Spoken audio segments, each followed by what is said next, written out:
बिस्मिल्लाहिर्रहमानिर्रहीम। लाहौर इश्क है और ये मिर्ज़ा उस्मान का कब्रों के साथ बड़ा गहरा राब्ता है। ये आज मुझे भी एक बड़े ही नामवर शख्स, मैं इनकी जो बनी शादमान में मस्जिद है वहाँ तो जाता रहता था।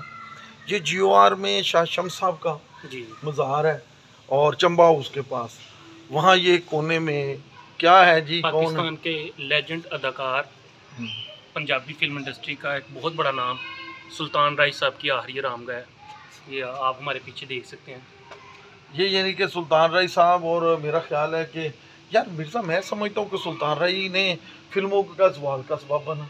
नहीं, ये नहीं कह सकते। पंजाबी फिल्म इंडस्ट्री को जितना उठाया है अभी ईद पे, बल्कि उनके बेटे हैदर सुल्तान की फिल्म आ रही है, तो जितने भी पुराने डायरेक्टर हैं वो बड़े पुरुमीद हैं कि शायद वो भी वो मुकाम हासिल कर सके। पिछले दिनों देखा, मेरा ख्याल है जितना सुल्तान राय और मुस्तफा कुरैशी देखेगी इतना कोई अदाकार नहीं। बिल्कुल ऐसे मुस्तफा कुरैशी की एक्टिंग और सुल्तान राय साहब का खड़ाक जो पंजाबी च जिन्हों कहते हैं वो इन्ना मशहूर है कि इंडिया के जोड़े एक्टर है ने वो फॉलो करते है सी उन्होंने डायलॉग्स डिलीवरी कितनी ज़्यादा जोड़ी। लेकिन यार गंडासे के साथ 100 गोलियां उड़ा देना, ये तो एक मुश्किल काम है।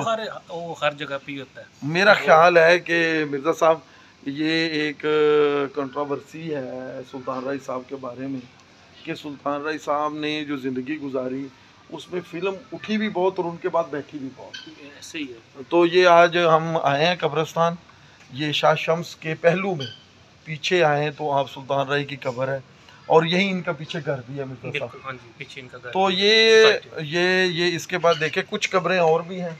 मेरा ख्याल है कि मियाँ खान, मियाँ मोहम्मद मुश्ताक, ये कुछ ख्वास की कब्रें हैं। छोटा सा रोज़ा बना हुआ है इस पर, और ये दरबार है शाह शम्स का, पुराने बुज़ुर्ग हैं बंदगी, और मेरा ख्याल है कि इनका हुजरा शाह मुकीम के वो जो शकरगढ़ है, शेरगढ़ है, वहाँ से इनका तल्लुक़ होगा।